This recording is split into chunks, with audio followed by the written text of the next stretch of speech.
What's good, everybody? This is your guy Manny, and this is the Talking Sports with Manny YouTube channel. Also, you're listening to the Back Row Commanders show. The Commanders get a big win versus Green Bay. The Commanders are now 3-4, heading to face the Indianapolis Colts, who just made a quarterback change from Matt Ryan, who I was looking forward to playing. I was looking forward to playing the statue, Matt Ryan, but now we get Sam Ehlinger. So we're going to talk about the post game for the Commanders in Green Bay, and we're going to talk about the pregame, which is the Commanders and the Colts. I'm excited for all that and more. I'm going to go ahead and run my intro, and we can go ahead and get this show on the poppy.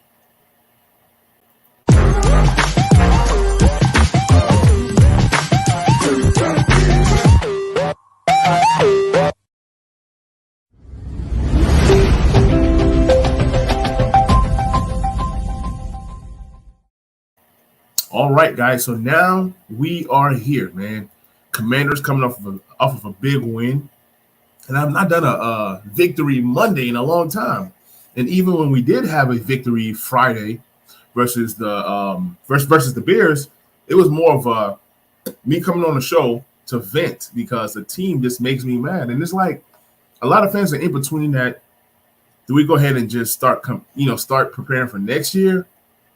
Or do we just keep playing because you never know what happens? Like even making the playoffs, not knowing how we're going to do in the playoffs, it's just making the playoffs is always a step. That's like we all play for the playoffs, right? Because once you get into the playoffs, anything can happen in terms of getting to the Super Bowl. But we clearly don't have a Super Bowl roster. That's not what I'm saying. But what I'm saying is that everybody who makes the playoffs has a fair shot at the title. And if you're not playing for the playoffs or playing for the title, then why do you play? You know, it's not where we look at stats. This is not fantasy football. Even in fantasy football, we're happy because a lot of us are in money leagues to where we can earn some cash at the end of the year. So being a fan of a team that doesn't do well a lot is tough because after a while, I started making my shows just based off of numbers, looking at the stats. Okay, Terry McLaurin might have this many yards. Jahan Dotson might get this many touchdowns. Or if Carson Wentz continues at this pace, he might get these amount of yards or touchdowns or stats and things of that nature. So now that they've won and they have a huge chance to win again, I try not to look ahead of the schedule. So while we were winning and while we were losing games, I was pissed off that I never really looked ahead. I never really looked and saw, we get a struggling Green Bay. Green Bay is still a good team. They still have Aaron Rodgers, right? Aaron Rodgers is a quarterback that a lot of Washington Commanders fans wanted. This has been the year of the quarterbacks playing so poorly. You can say, well, Aaron Rodgers is getting a little older, but I look at it as his offensive line is pretty bad.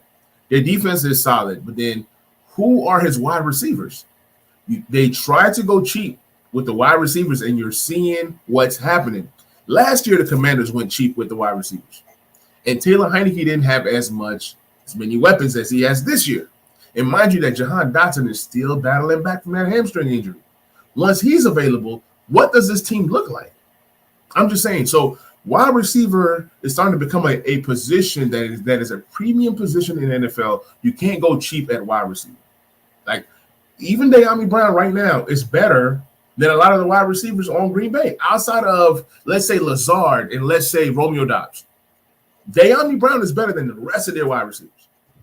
It's not saying much, but I'm just saying you have to invest in that wide receiver group because it just makes the job easier for a quarterback. And when you have a great quarterback, you got to go ahead and give him weapons. And Aaron Rodgers struggled. One thing I can say about the team was the defensive line played well. The defense played well. They tried to get after Aaron Rodgers. And he was releasing the ball at 2.6 seconds, but he was throwing like 4 yards, 5 yards. He was averaging 4.5 yards or 4.6 yards per pass attempt. So it wasn't like Rodgers was just tearing it up through the air. He had a few chances to where they could have had some big plays that we got lucky, penalties, things of that nature. So things always tend to happen that way. Speaking of, I got my guy Timeout Sports in the building. Timeout Sports writes, he says, Commanders tank, not happening now. Absolutely. It's not happening now. And that was the thing. everybody says that Ron Rivera's job is safe, right? Regardless of if they're losing, if they're winning, that he's going to have these, he's going to get to coach 5 years, right? But I looked at it this way. Had the team not won some games, like with the roster that they have and the moves that they've made, they've invested and put everything together in order for the team to win now, right? But what makes it so crazy for the Commanders was that they were the worst team in the division. You know, you had, Dallas playing well. You had you got the Giants playing well without a franchise quarterback. You have Daniel Jones. Every quarterback we have is better than Daniel Jones, right? But yet they continue to win. They play defense, they're scrappy, and they get lucky. Then, of course, you have the Eagles, who people thought, well, hey, Jalen Hurts is not quite there. I had some people saying that Carson Wentz is better than Jalen Hurts. This is before the season started, right? And, the Eagles made the bad decision letting Wentz go and this and that. All they did was surround Jalen Hurts with the correct weapons, right? And with the correct weapons, he's looked great. He's looked awesome. So I say all this to say, yes, I agree with you, Time Out Sports. The tank is gone. That's out the window. When you bring in a Sam Howell, that means, okay, we're gonna go ahead and tank. We're gonna go ahead and prepare for the future. Let's go ahead and play all of our young guys, give all the young guys all the snaps to see what we have. But they felt that it hasn't gotten to that point. Now, these next 4 games, starting from last week, that Taylor Heineke is going to start to, play and start and all this. It's a test, because if they're winning, they're going to continue to, pursue wins. But if they're losing, guess what? It's so easy to go to Sam Howell, right? You go to Sam Howell. The offensive line is bad. Speaking of offensive line, the offensive line was still very bad Sunday. The difference between the offensive line with Taylor Heineke and the offensive line with Carson Wentz is that, at least with Taylor Heineke, he was able to avoid some sacks. He was able to move around in the pocket, and he'll move around just enough to get a little sliver of hope. Now, some of the passes that he threw, there were like at least 3 or 4 passes that Taylor Heineke threw that should have been intercepted, that had us all holding our breath. He started out that first half terribly. We all were like, what is – a lot of us was calling for Sam Howell after the first quarter, but things turned around. I'm going to pull up some stuff and dig more into this game, because there was a game within the game, right? So we all know that Carson Wentz, he struggles inside that pocket, okay? When the whole play breaks down, he can't scramble. Even the play action fakes, the rollouts for Carson Wentz, they seemed forced. They seemed like everybody knew that he is rolling out and he's going nowhere, right? So when he rolls out, where is he throwing this ball to? That's what it all kind of boiled down to. It wasn't making any sense. While we're having all these play action fakes and this and that, it just was not working. But with Taylor Heineke, at least if he rolls out, he has a threat of actually passing the ball. He rolls out, he might actually pass the ball, which was a good thing. So he was sacked 1 time, lost 3 yards on that. Taylor Heineke was 20 for 33, not great. 201 yards passing, 2 touchdowns, 1 interception. Now, one thing that I can say about Taylor Heineke was that he found our big money guy. You don't pay a guy like Terry McLaurin all this money to not find him or to not look for him. It makes 0 sense to pay him all this money and not target him. Terry McLaurin had 8 targets this game. 8 targets. And I'm going to go back and look at the last previous games to look at, Terry McLaurin's target share. Okay, first game versus the Jacksonville Jaguars, he had 4 targets. It's crazy. Next game versus the Lions, he had 8 targets. Okay, he caught 4 for 75. All right, cool. Next game versus the Eagles, he had 9 targets. Like, Terry needs to be anywhere between 8 to 12 to 13 targets a game. I'll say 8 to 13 targets a game. That's what he needs to be. And people can say, "Oh, don't force him. Don't force him." Why not force him? He's getting paid like a number one like a number 1 wide receiver, right? He's getting paid like a top tier guy. So treat him as such. Feed him. If you put the ball in his hands, good things happen, and we saw that on Sunday. Now, The game versus Dallas, Terry had, 6 targets. He caught 2. Next game versus Tennessee, he had 6 targets, caught 5 for 76. That wasn't bad at all. So through the season, he's had 4 games of over 73 yards, including yesterday. Okay, he has one 100-yard game, and that came from a 9-target game. So target him the minimum 9 targets if that's what it's going to take. You have to target him, and mind you, Green Bay Packers have a excellent corner in Alexander, and I mean he was going toe to toe with Alexander. A lot of people, including me, Jaire Alexander is a great corner, one of the best corners in the entire NFL. A lot of people in fantasy football did not start Terry McLaurin, and I did. I didn't know what to expect. I started guys like Michael Pittman over Terry McLaurin because at least I have no confidence that they're going to even get him the ball. It started to seem like, is it a coaching thing? Are they not scheming him open? Like, what is going on? Like, why is Carson Wentz not targeting Terry? And you see Carson Wentz target Curtis Samuel a lot, and that's cool. But 3 to 4 yards, it's like, he's under pressure. He can't even wind up to throw the ball, and all these dinks and dunks. And a lot of people said that Taylor Heineke was going to target J.D. McKissic a lot. We all remember last year, with the limited amount of pass catchers that we had, J.D. McKissic was the number 2 option on the team, right outside of Terry. So it was Terry, J.D. McKissic, Logan Thomas. This year, I said it's a lot different. It's a lot different. You have Terry, you have Curtis Samuel, who's playing well. Curtis Samuel also had 8 targets in this game, and that's something that I loved. So your 2 top wide receivers are getting 8 targets each. That's awesome. We'd love to see Terry with more, but I think 8 is a good number. It's got to be anywhere between 8 to 15 targets for Terry. Like, he needs to be the first read. Like, on these third downs, he needs to be the first read. And we saw what happened when we needed a clutch play. Terry caught the pass that pretty much sealed the game. You know what I'm saying? So that's what it all boils down to, knowing who your money guys are. And when it comes to 50-50 balls, Terry is one of the best in the game. And granted, sometimes Taylor Heineke might be throwing it, might not be looking, my eyes might be closed. It might be hospital balls, as they say. But guess what? He's looking for the guy that he trusts, and he trusts Terry. Terry's that dude. If it's a 50-50 ball, he's going to catch it. But back to Taylor Heineke, I think overall he had a pretty good game, solid game. Wasn't the best, but guess what? He did everything in his power to help the team win. And that's the thing with Terry, is that he plays with fire and passion, and the team rallies around that.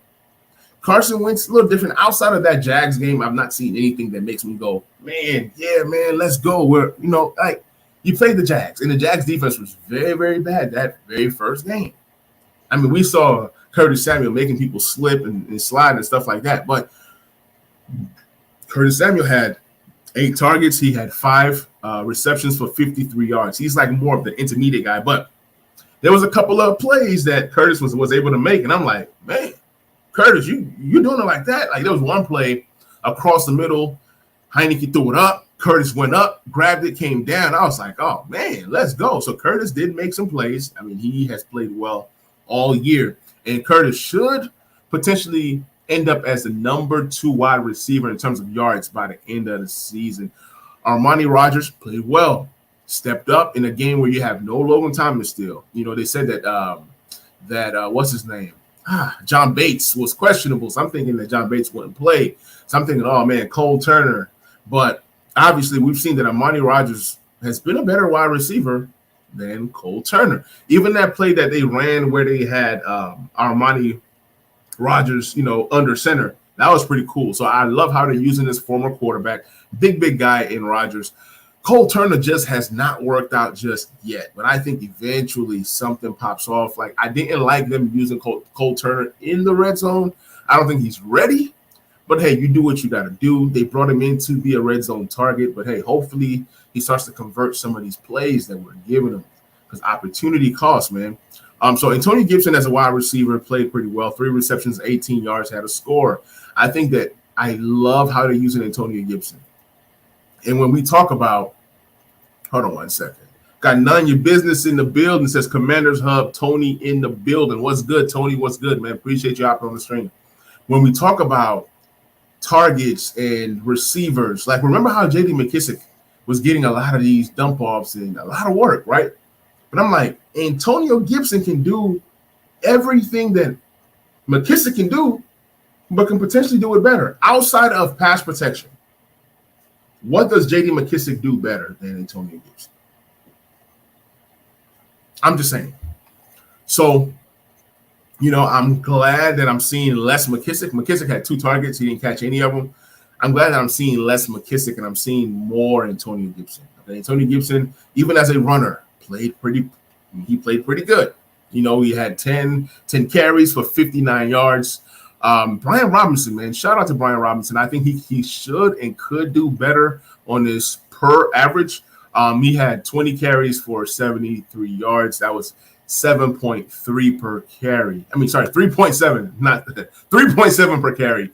And he had a long of 24. Gibson had a long of 20. I think the team ran the ball effectively and efficiently. Okay, they averaged 4.4 per carry. That's solid as a team. As a team, they ran the ball 38 times for 166 yards. That's great. Why can't we run the ball more? When you run the ball, good things happen. I always talk about how a run game always mirrors well with a defense. The defense was rested. The Commanders had time of possession, right? So good things happen when you control the clock, and they were able to run the ball. They ran the ball more than they passed the ball. When was the last time this has happened for the Commanders? They ran the ball 38 times. They passed the ball 33 times. I would love to see more of this. Obviously, Taylor Heinicke does pitch in with some carries, but surprisingly, Taylor Heinicke only had 2 carries. Curtis Samuel had 5 for 26, so I love how they use all 3 guys. Curtis Samuel is that de facto running back, so I love how to use all 3 guys, but I loved what I saw from Scott Turner, even though I still don't like Scott Turner.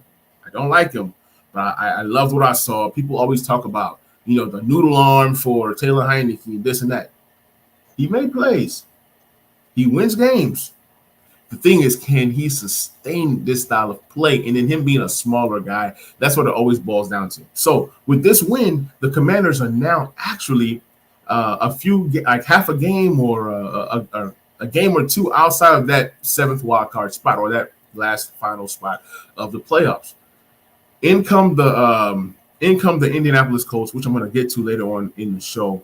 But shout out to Percy Butler on special teams, because special teams is something that we need. And I always talk about takeaways and, turnover margin. We turned over the ball 1 time, right? We threw an interception. Taylor Heinicke, that was terrible, pick 6, but that did not stop this guy from continuing to want to win and make plays. So we threw that interception, but then we also got a fumble recovery. So that's 0, right? We give up 1 and we take 1. We have to be either at 0 or we need to be at +1. Every single game, we need to be +1 on that takeaway turnover ratio, or we need to be right at 0, because the way that we're built, we don't have the firepower to even put up points, right? We're still struggling to put up points. Like, this Commanders team has just been so terrible when it comes to putting up points. I was looking at this earlier, and outside of that Jacksonville game when we scored 28 and won the game, and when we scored 27 in garbage time to try to cut that Lions lead down, Eagles game, 8 points. Dallas Cowboys game, 10 points. Titans, 17 points. The Chicago Bears, 12 points. So we're struggling. We're struggling to just break 20 points. And yesterday, we get to 23. It should have been 30. We should have had 30. We had opportunities to score to where we kicked field goals. And Joey Sly, speaking of Joey Sly is trash. But you know what? A lot of kickers in the NFL, outside of the big names, are pretty much trash. They're pretty much all the same. They're going to make some. They're going to miss some. So Joey Sly, I don't know. We're going to continue to look for our franchise kicker. He's not it. He makes the kicks that he's supposed to make, but then in situations where you need this kick to seal the win, I have not seen that clutch ability out of Joey Sly just yet. I'm talking about this season. Last season, he did some pretty good things that had a lot of people excited to have Joey Sly as the starter going into the season. This year, I think that you have to, ride it out with him. You can't find anybody better right now. So you have to ride it out with Sly, unless he just starts to miss kicks like crazy. Then you try to make a change. But I think he's the kicker moving forward until the offseason. Now, let's go ahead and talk about this defense. Defense plays solid. Jamin Davis made plays. I was so proud of Jamin Davis, man. I felt like a proud father. Jamin Davis have gotten a lot of hate from the fans, a lot of hate from the coaches, throwing him under the bus and, getting this guy and putting him in a position to where he does not fit. But I would love to see us blitz Jamin Davis more. He has 3 sacks already this season. He needs to have more. If you blitz him more, good things happen when you blitz him. Cam Curl is playing unbelievable. Yeah, he just had that one bad play, but outside of that, Cam Curl has been one of the best tight ends in the NFL this year. Cole Holcomb, he seems to be at the right spot at the right time. He makes plays. This guy's a tackling machine, and I love the energy that he brings. Like, he's doing his best playing that middle linebacker position. Like, we still struggle with coverage out of that position, but I think as a tackler, he's just always there. He's a sure-handed tackler. Led the team with 9 tackles. Cameron Curl with 7. Derek Forrest continues to make plays. I would love to see more Derek Forrest and less Bobby McCain. Without William Jackson III, I didn't see him yesterday, so I assumed that he wasn't there. I did not see William Jackson III. If he played, I did not see him. With less William Jackson III, who most likely didn't play, and I don't care, Benjamin St-Juste is the number 1 corner on this team. And he's going to be really, really good. He gets better and better and better. I'm glad that he's healthy. He's gotten over those concussions, knocking on wood. Montez Sweat was solid. And like I said, we applied pressure to the quarterback, but at the end of the day, we just couldn't get to him. Rodgers is just so good. He's just so good that he does not give up sacks for the most part. If he can help it, he does not give up sacks. Jimmy Davis, like I said, made plays. He had 2 tackles for losses. And like I said, tackles for losses are always usually like a sack, sometimes better. So he made a few of those plays. Cameron Curl, 1 tackle for loss. Wild Goose made plays. He defended some passes. Wild Goose, he's limited, but he's doing well. I mean, he's doing well. Sometimes he's definitely better than William Jackson III right now. And sometimes I'd rather have Wild Goose in there than have Kendall Fuller, to be honest. If we're being completely honest, it's time to move on from Kendall Fuller. And I think that happens this year. After this season. It's time. It's time. The good things that Kendall Fuller used to do, he can't even do it anymore. And if I tell you guys who led the team in interceptions, you guys will be shocked. Like, we're not even creating turnovers. Forget the interception numbers. Like, we're not creating fumbles. So not getting takeaways is tough. Defense can be good all at once. Like, we're limiting people from scoring, and that's cool. I appreciate that. But you got to get some takeaways. Get the offense some short fields. And it felt so good once we recovered that fumble on special teams. We were like right there. It was finally our turn to get good field position. That's something that the team hasn't done. So it always puts the offense in bad positions. The offense can, move the ball. Guess what? You punt the ball. The opposing team gets the ball at the 50-yard line or the 40 or the 30 to get a good starting position to go ahead and pursue scoring. So it's just been a whole lot of different things that the team has not been doing well. But once again, defense was solid. Linebackers were good. Defensive line, solid. I'm proud of these guys. It's just a few guys like Kendall Fuller and Bobby McCain that got to tighten some things up. I wish that we can find replacements and get rid of these 2 guys completely and just continue to, build.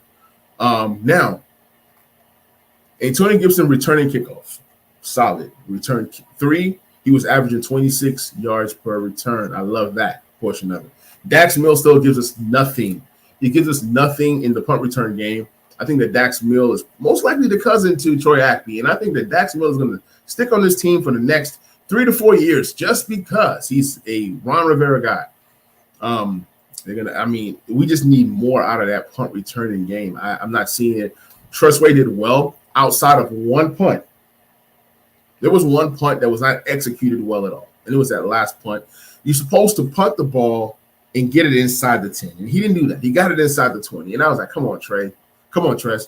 You are the guy. You're the guy. He did have a long punt of 68 yards, so that was cool. But as we transition to the Colts, right, shout out to the Titans. The Titans destroyed the Colts and made these guys make a quarterback change today. The Colts are going to go with Sam Ehlinger. Now, for me, I would rather have seen Matt Ryan. I was so ready to sack that guy a good 6 times on Sunday. He's a statue. If you think that Wentz doesn't have mobility, this guy definitely doesn't have mobility. And, the play for Matt Ryan started to get bad and worse. So as I pull up this Titans box score just to kind of see what he was dealing with, because I didn't watch the game. I was watching. Usually I watch Red Zone, right? I live in Nashville, but the game happened to be on TV. So I was like, oh, we're going to go to Fox. We're going to go ahead and watch this game. But if this game gets out of line, I'm going to go back to Red Zone. The Commanders are doing okay. The Commanders did enough to keep me glued to the TV. It's really tough watching football and watching a bad product, no matter how much you love your team. I'm sorry. I can't watch my team lose. Like, that Eagles game was terrible. Like a few other, like the Dallas blowout game last year, I can't watch stuff like that. So when it's a blowout, although I love my team, I'm loyal to the team. It's burgundy and gold until the blood turns cold. So I'm with the team forever, but at the end of the day, I'm not watching that product. I can be doing something else. So when I look at the box score for the Colts, mind you, I didn't watch the game. I'm just going off of what I see. What I naturally see is that the Colts struggled to score. They had 10 points. The Titans had 19 points. And the Titans have a terrible defense. When I say terrible defense, terrible secondary. You can exploit them, okay? Obviously, Derrick Henry ran like crazy, 30 carries, 128 yards by himself, right? But then you have the Colts, who have a Derrick Henry light in Jonathan Taylor. They didn't do much, right? But then you look at Matt Ryan. Can you blame Matt Ryan? How well does that offensive line operate? Maybe it's something like similar to Washington. Like maybe Matt Ryan is a statue. They've also said that his arm talent is not as strong as it used to be. He can't make those throws that he used to make. So now they go to Sam Ehlinger, a younger, more mobile guy. I was looking at some stuff. They said that Sam Ehlinger ran for over 3,000 yards in college. He ran for over 33 touchdowns in college. And I'm like, okay. He's a mobile guy. Then when I go to look up what he's done in the NFL, 3 carries, 9 yards, no pass attempts. I got excited. I'm not saying that Sam Ehlinger doesn't come in and tear it up. He possibly could. But at the end of the day, I'd rather play a quarterback that's not – I wanted to play Matt Ryan. Sam Ehlinger, it doesn't really matter. It doesn't really matter. But for the Commanders, who they need to worry about is that emergence of Paris Campbell, former teammate of Terry McLaurin, talented guy, but just could never really stay healthy. 2 games back-to-back, Paris Campbell has had solid games in terms of like actually being targeted and receiving a lot of receptions. He had 10 receptions for 70 yards and a score. Obviously, they have Michael Pittman, and they also have Alec Pierce. So they have a nice group of young wide receivers. All these guys are young. They're all 25 years old or younger. So they're all solid. So it's not like, oh, the Commanders don't have people to cover. No, you don't have to cover all of these different guys because guess what? They all can play. In the last game, Paris Campbell had 7 receptions for 56 yards. So he's getting more and more involved with the team. He's being targeted 11 and 12 times. So that's somebody that we need to watch out for. Paris Campbell out the slot. Who's guarding the slot? Guess what? Paris Campbell is going to be targeted like crazy. So you want to make sure that you're doing everything you can to limit this guy's success. Like I said, guys, he's been solid the last 2 weeks. Not only was he targeted 11 and 12 respectively, he also scored a touchdown in each of those 2 games. So that's somebody that you need to, watch because, limited offense, right? Somebody stepping up, you have to pay attention. You just can't say, oh, it's the same old team. No, you have to pay attention when things like this start to happen.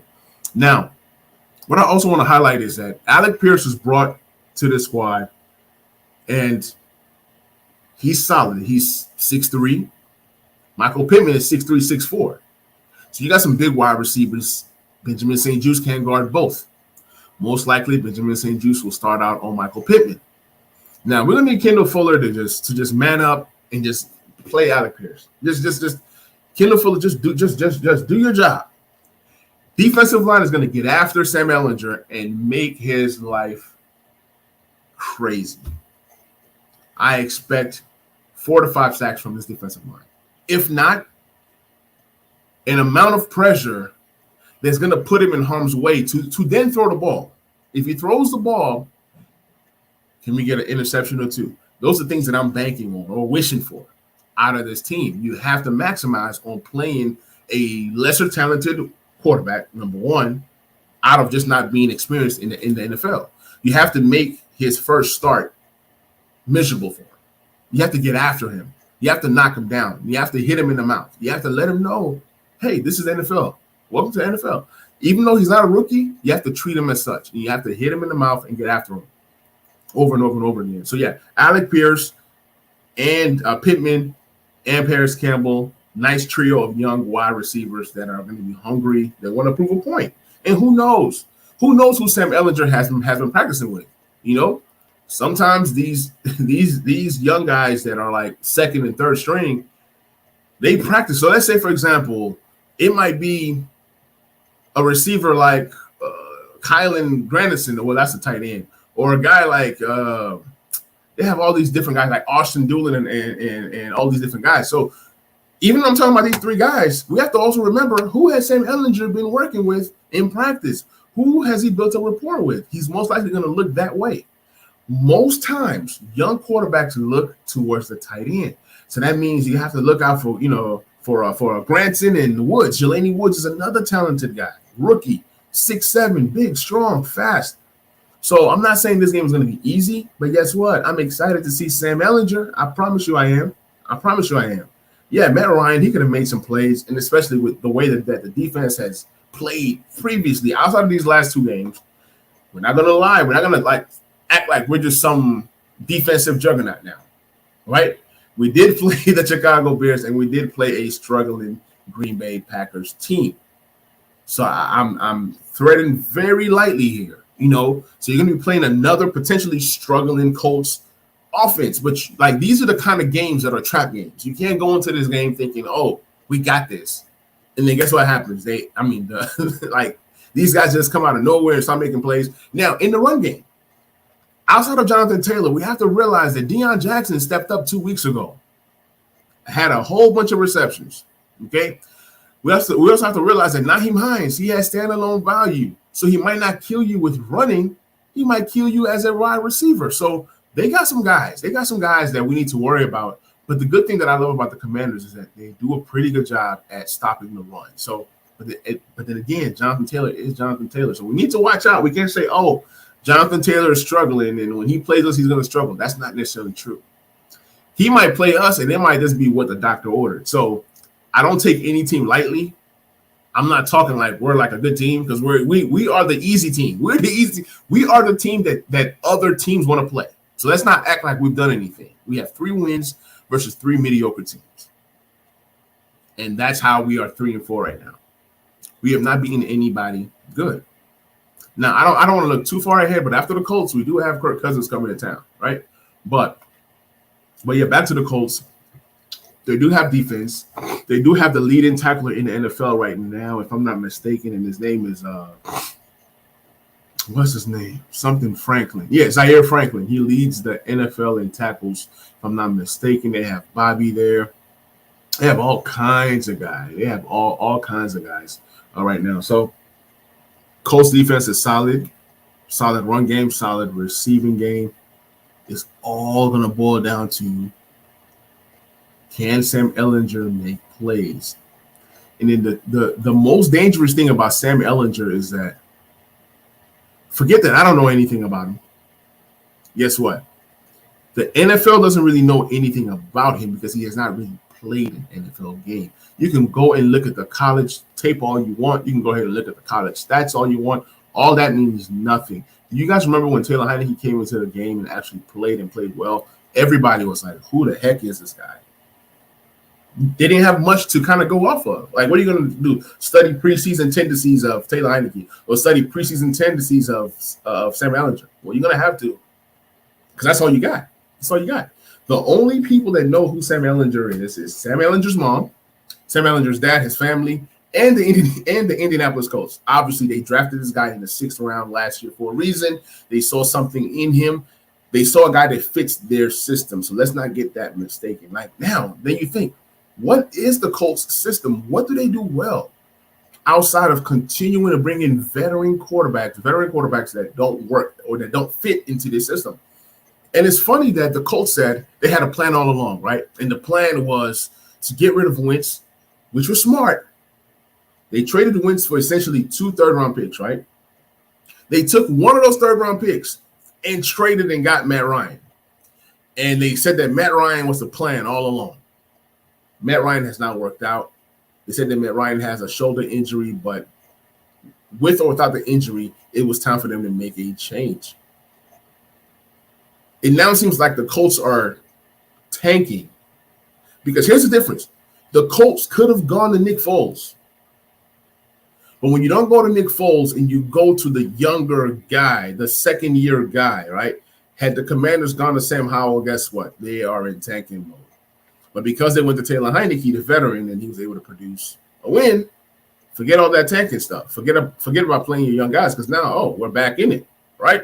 If you beat the Colts on Sunday, you are at 4-4, fresh, brand new season. You go out there, you play hard the rest of the way and see what happens, right? You go to Sam Howell, maybe he squeezes out a win, which I doubt. Or maybe he plays well and they don't win, or whatever the case may be. And then you're like, we're now building for the future.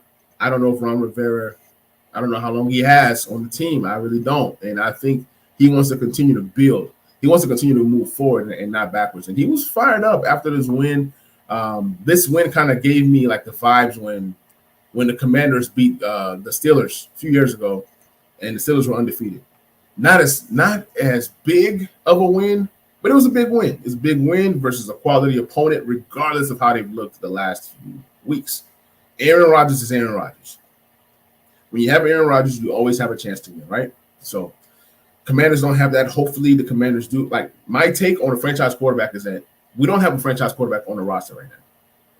Not only that, we don't know who Sam Howell is. And I don't know if Sam Howell could be or could not. Maybe he is, maybe he's not. I don't know. But as it stands right now, the team is winning. That's 2 in a row. We're going to try to make it 3 in a row on Sunday versus the Colts. We're going to see what happens. In terms of different factors, it can go either way. We could lose, and everybody's now calling for Sam Howell once again. We could win, and it's like, oh, man, we're 4-4, and I'm not going to come and sit here and say, hey, like if you asked me 2 weeks ago, would the Commanders beat Green Bay? I would say no. I would be laughing. But after what transpired the week before, after Green Bay lost to the Jets have a pretty good defense. We have a decent defense. Like the Jets have the pass rush, and they also have the secondary. We have the pass rush, and we have half a secondary. So hopefully they continue to add to what they're doing. And just imagine, what can this defensive line look like with Chase Young? What can this defense look like with Chase Young? And I know that's another topic for another day, but a lot of fans are pissed at Chase Young right now, but you can't predict injuries. Injuries happen. Then they say, oh, well, without the injuries, Chase Young wasn't playing so well. He's still the leader of this team. And you saw him yesterday congratulating, getting people hyped up, being engaged. Some people get hurt, and they're just chilling, you know. Shout out to Carson Wentz. He was out there as well. He was engaged. He was, working with the offensive coordinators and the quarterback. He was engaged, but not as engaged as a Chase Young. We know who Chase Young is. He's a leader. He's a vocal leader for this team. He's a guy that when he talks, people listen. But what I want to see out of Chase Young the rest of the way, when he's back and he's fully healthy, is to have moves and counter moves and growth. I want to see growth. He might come back and the sack numbers might not be there, but that's not what we care about. We care about, are you contributing to the team to help the team win? Are you growing? Are you getting better? Do you have counter moves? Like when you go to this move, what happens? What do you look like, Chase Young, versus the top left tackles in the league? Those are the different things that I'm going to be looking for once Chase Young comes back. So we have a few other guys to come back that are going to help make this team better. Obviously, Jahan Dotson. I want to see what he looks like versus, with a guy like Taylor Heinicke. Like that, I'm literally looking forward towards that. So, guys, man, this is the show. This is the Back Row Commanders show. Appreciate you guys for letting me ramble, for letting me talk, man. I love this. I love talking football. I love talking Commanders, especially when they win. When they don't win, I'm sorry. I don't got much to say. But when they win, it's exciting. It's exciting. As much as we love and hate this team, it's our team. It's our squad. For me, it's tough to have two football teams. I don't think I can have two football teams. Football is a headache. I'm good with just one. It's either one or zero. I try not to let the Commanders affect my Sundays or to affect how I'm feeling.